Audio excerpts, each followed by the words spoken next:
There's a lot of new things you can expect on FIFA 09 on the PC this year. We really got our cues from what the gamers were telling us, and the gamers were telling us that they wanted an actual football game that was meant to be played on the PC.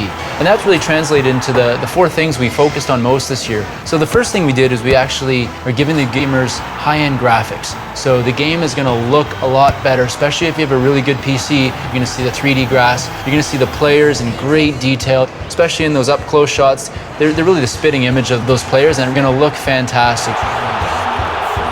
It's really going to be an impressive visual game.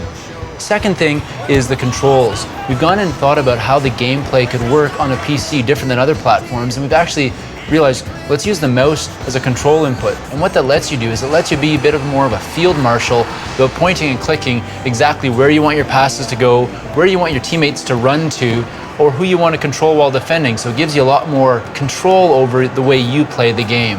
The third area we worked on was around connectivity. So most PCs are connected to the internet, and we have actually taken advantage of that fact by adding a widget system throughout the front end of the game. So no matter what screen you're on, you'll have little bite-sized pieces of information on your monitor that'll be constantly updating, giving information about how many people are playing online right now, how do you stack rank against them in different statistics, or even when your next interactive league match is opening up. And finally, there's and this is my favorite one, there's a favorite club widget. So it'll actually show, for your favorite club, the top 5 news stories, which you can read right in your menu screens, and also show you their next game, their last result, and some other stats about the league they play in. There's one more widget I want to tell you about, and it's the live season widget. And what it does is it actually updates the player form for the top 6 leagues every single week.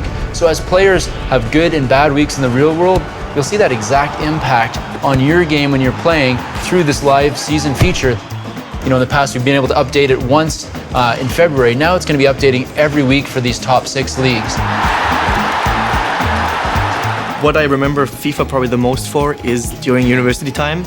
It was always a good substitute for studying. So what we did is we had FIFA tournaments instead of studying. And it was just such a big pleasure. My friends at that point were from England, Brazil, Germany, France. So they would pick their teams and I would pick little Austria. And I would pretty much kick their ass.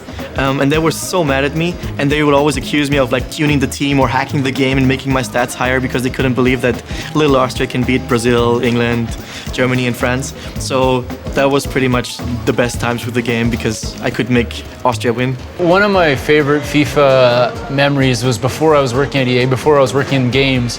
I had FIFA 2002, and the thing that stuck out the most for me, and I know it's kind of funny, but you could slide tackle the goalkeeper, and you'd get a red card automatically, but I couldn't resist so many times, and I'd end up slide tackling him. I would laugh so hard at the NIS, and then I'd obviously have to fight back after that for the rest of the game because I'd be a man down. But that was definitely a fun memory from FIFA in the past.